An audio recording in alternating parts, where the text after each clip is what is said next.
Assalamualaikum warahmatullahi wabarakatuh. Perkenalkan, nama saya Susilawati dengan NIM P279041241183. Di sini saya akan menjelaskan tentang penerapan fisika dalam keperawatan.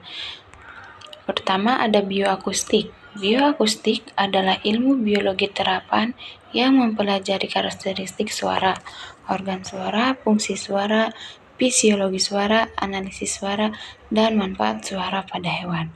Bioakustik juga membahas bunyi yang berhubungan dengan makhluk hidup, terutama manusia, meliputi proses pendengaran dan instrumen bunyi.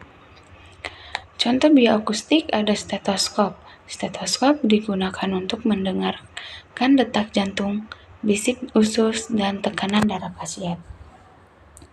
Prinsipnya berdasarkan hukum Doppler, di mana sumber bunyinya adalah detak jantung atau suara bising usus, dan perawat sebagai pengamat. Kedua, ada biolistrik. Biolistrik adalah ilmu yang mempelajari tentang potensial listrik pada organ tubuh, termasuk kemampuan neuron untuk menerima dan menghantarkan arus listrik dari energi yang dimiliki manusia melalui proses respirasi sel. Berikut contoh penerapan biolistrik dalam keperawatan. Contoh biolistrik ada EKG atau elektrokardiogram adalah tes medis untuk mengevaluasi kesehatan jantung dengan merekam aktivitas listrik jantung. Tes ini dilakukan menggunakan mesin elektrokardiograf yang akan menerjemahkan aktivitas listrik jantung menjadi grafik. Ketiga, biooptik. Biooptik adalah bidang ilmu yang menggabungkan konsep fisika dan biologi untuk memahami interaksi cahaya dengan makhluk hidup, terutama dengan mata manusia. Berikut adalah contoh penerapan biooptik dalam keperawatan. Contoh biooptik ada mikroskop atau teropong tuna adalah alat laboratorium yang digunakan untuk mengamati benda yang sangat kecil dan benda yang tidak tampak oleh indera penglihatan secara langsung. Ukuran bayangan atau gambar yang dihasilkan oleh mikroskop dapat mencapai jutaan kali ukuran benda aslinya. Keempat, biofluida. Biofluida adalah cairan yang berada di dalam tubuh makhluk hidup seperti darah, cairan sinovial, dan cairan cerebrospinal. Dalam konteks penerapan fisika dalam keperawatan, biofluida dipahami sebagai fluida dinamis yang mengalir melalui sistem tubuh, memainkan peran penting dalam transportasi nutrisi, oksigen, dan limbah, serta dalam menjaga tekanan darah dan keseimbangan cairan tubuh. Contoh biofluida ada pengukuran tekanan darah. Tekanan darah merupakan salah satu parameter kesehatan yang paling penting. Pengukuran tekanan darah digunakan manometer atau monitor tekanan darah, melibatkan prinsip fisika tekanan fluida. Tekanan darah diukur dengan cara memasang kateter pada arteri radial, dan hasilnya digunakan untuk menilai kesehatan jantung dan pembuluh darah. Ini ada stetoskop. Jadi stetoskop ini terdiri dari beberapa bagian. Yang pertama, di bagian bawah yang bersentuhan langsung dengan pasien ini adalah bagian membran. Kemudian yang panjang di sini adalah bagian tube atau tabung yang akan menyalurkan suara dari membran ke earpiece. Nah, di sini ada dua bagian yang akan kita taruh di telinga. Nanti cara penggunaannya adalah kita harus lihat lengkungnya menghadap ke arah luar, seperti ini. Ini berhubungan dengan anatomi telinga kita. Baik, kita mulai. Cara penggunaannya setelah kita pakai di telinga, sebaiknya tanpa penghalang pada saat menggunakan stetoskop. Jadi kita masukkan ke dalam lubang telinga seperti ini.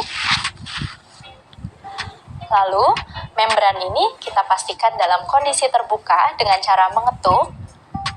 Saat suara terdengar nyaring, artinya membran terbuka di area depan. Lalu kita bisa langsung meletakkan membran ini ke bagian dada atau bagian lokasi yang ingin didengarkan atau diauskultasi. Pada saat kita ingin menggunakan membran bagian belakang, kita bisa memutar, lalu diketuk kembali, sehingga suara tersebut terdengar di bagian belakang. Perbedaan antara penggunaan membran yang besar dan kecil biasanya tergantung dari siapa pasien yang akan kita periksa. Bagian belakang seringkali digunakan pada pasien-pasien pediatrik atau pasien anak. Apa manfaat dari auskultasi pasien? Sebenarnya auskultasi atau mendengarkan suara pada pasien bisa dilakukan di beberapa lokasi, seperti pada pemeriksaan paru, kemudian pemeriksaan fisik jantung, pemeriksaan fisik pada organ abdomen, dan juga pada lambung bisa dilakukan untuk mengetahui ada atau tidak kelainan pada organ tersebut. Nah, kita aplikasikan dulu gel, atau kalau nggak punya gel di institusinya bisa pakai air yang diletakkan di kasa di ekstremitas pasien, ya, di ekstremitasnya. Oke. Selanjutnya kita akan pasang lid 1 di tangan kanan. Nah, biasanya itu warnanya merah, kuning, hijau, hitam. Nah, tapi untuk jaga-jaga mungkin ada perbedaan dari warna dari produknya. Buat teman-teman nanti cek label yang ada di sini ya. Seperti ini ada R-nya, berarti right arm. Oke. Tangan kanan. 1 yang kuning di tangan kiri, yang hijau di kaki kiri. Yang salah ya teman-teman ya. Terus yang hitam di kaki kanan. Nah, ini adalah lid ekstremitas pada perekaman EKG. Selanjutnya kita lanjut ke lid prekordial. Oke, sekarang kita akan memasang lid prekordial ya rekan-rekan ya. Nah, caranya adalah pertama kita berpatok pada V1 dulu. Nah, pemasangan V1 itu terletak di interkosta keempat. Caranya adalah kita hitung interkosta 1, 2, 3. Nah, sini nih 4. Nah, kalau pasien cowok itu biasanya lebih mudah ya, kita patok aja ke di tengah puting susu ini.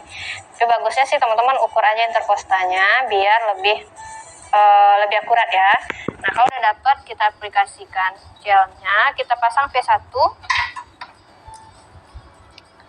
Oke, nah di sini tulisannya kok di sini C1 ya teman-teman ya. Jadi untuk pemasangan tengok dulu labelnya, nggak bisa sembarang pasang teman-teman ya. Kita pasang di interkosta keempat sebelah kanan. Untuk V2 itu kita pasang di sejajar dengan V1 interkosta keempat di sebelah kiri. Jangan lupa aplikasikan gel agar hasilnya nanti itu bagus ya teman-teman ya. Nah, selanjutnya C4 dulu baru C3 ya. C4 itu letaknya di interkosta 5 sejajar dengan pertengahan puting susu atau di garis mid clavicula ini ya teman-teman ya. Nah, baru kita pasang C3. C3 itu letaknya di antara C2 dan C4. Lalu selanjutnya kita akan pasang V5, V6 itu sejajar dengan V4. V5 itu letaknya di garis pinggir aksila, sejajar dengan aksila ya, sejajar dengan V4. V6 juga sejajar dengan V4, V5 di mid aksila. Oke, nah ini adalah lid di prekordial. Adalah kita pastikan nih di mikroskop ini diletakkan pada latar-latar atau alas yang datar. Nah, pastikan juga di bawah mikroskop ini tidak ada kertas ataupun buku. Nah, pokoknya intinya harus aman. Nah, selanjutnya kita atur sudut inklinasinya agar nanti sesuai dengan penglihatan si pengamatan. Nanti kita sambil mengamati. Nah, sambil kita rasakan kalau misal emang posisi ini sudah nyaman, berarti sudah ini posisi kalian. Kemudian melihat cahaya cerminnya kita atur sambil kita lihat di mikroskop. Kalau misal udah terang nih, sekiranya sudah sesuai cahayanya, maka sudah dengan posisi ini saja. Kemudian setelah cahayanya sudah diatur, tabungnya bisa kita naikkan untuk meletakkan si preparat di meja preparat. Oke, dengan menggunakan penjepit. Nah, di sini naikannya juga memakai si makrosekrup agar cepat. Ketika sudah, maka kita sebaiknya melihat nih fokus di lensa objektif yang terkecil terlebih dahulu. Nah, itu Di sini karena udah lensa terkecil, maka kita bisa putar sampai suaranya klik gitu ya.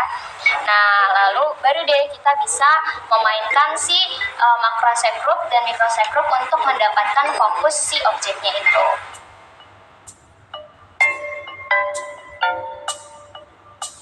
Nah, semisal udah menggunakan macro shape group, maka kita bisa menggunakan si micro shape group ini untuk melihat detailnya si objek pengamatan yang akan kita amati.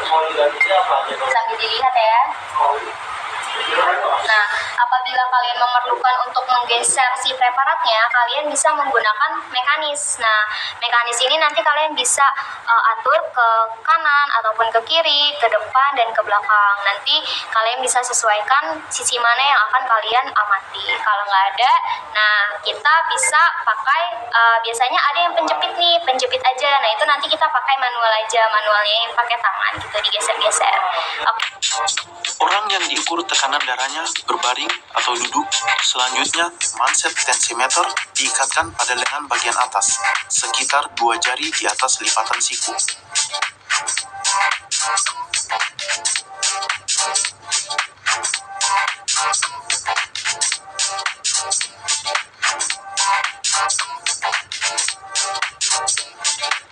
Stetoskop diletakkan pada arteri brachialis yang berada pada lipatan siku. Sambil mendengarkan denyut nadi, tekanan di dalam tensimeter dinaikkan dengan cara memompa pump sampai sekitar 140 mm Hg atau sampai jarum terlihat bergerak smooth tanpa berhenti sesaat dan denyut nadi tidak terdengar pada stetoskop. Jika orang yang kita ukur terkena hipertensi, naikkan hingga 160 mm Hg sehingga denyut nadi tidak terdengar lagi.